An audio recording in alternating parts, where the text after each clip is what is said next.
We Are Islamic Republic, Part 72. Qaid-e-Azam told him that it was clear that the only Indians he represented were Hindus. This is what he addressed Gandhi.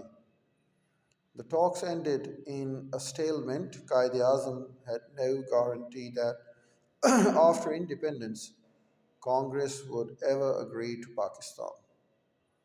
Reasons for the failure. Gandhi wanted independence first and then consider the partition. Qaid-e-Azam knew partition must be settled before the British left. Gandhi still claimed to speak for all Indians. Qaid-e-Azam said Gandhi only spoke for Hindus.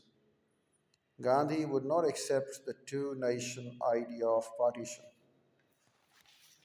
Although the talks failed, they established that Congress and the League were on an equal footing. The talks increased Qaid-e-Azam's prestige. He had dealt firmly with Gandhi, and this gave him more authority to handle any problems within Muslim ranks. Using sources, the difference between Gandhi and Qaid-e-Azam. Source 1.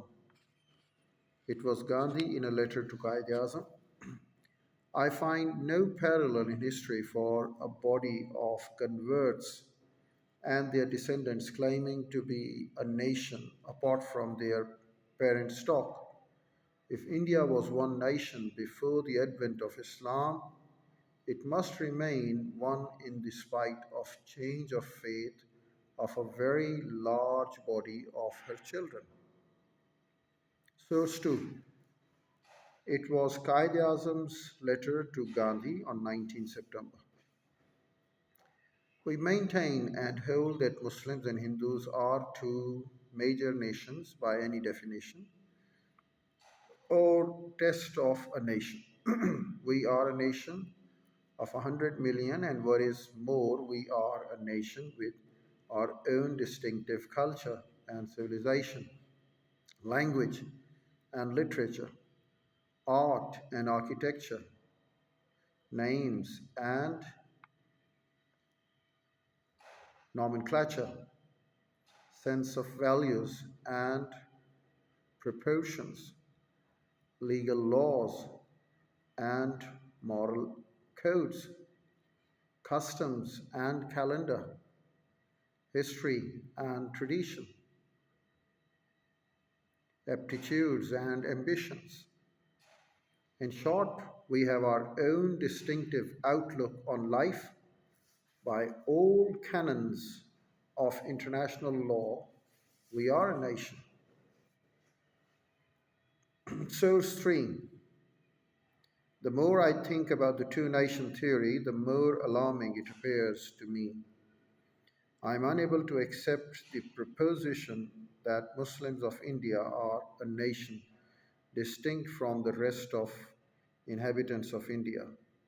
Mere assertion is no proof. This was Gandhi in a letter to Qaid-e-Azam on 22 September. Source 4. It was a response by Qaid-e-Azam writing a letter to Gandhi on 23 September.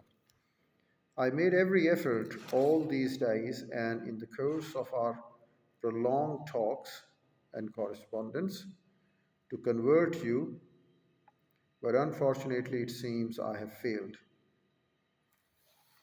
Who was blamed for the failure of Shimla Conference?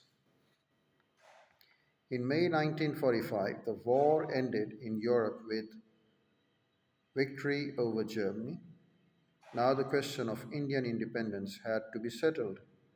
The Viceroy, Lord Wavell, called together the leaders of Congress and the Muslim League. Wavell, a former commander-in-chief of Indian armed forces, knew India well and wanted to achieve self-government, but the conferences at Shimla in June and July 1945 failed to reach any agreement. The Wavell Plan proposed an executive council with equal number of Muslims and Hindu ministers.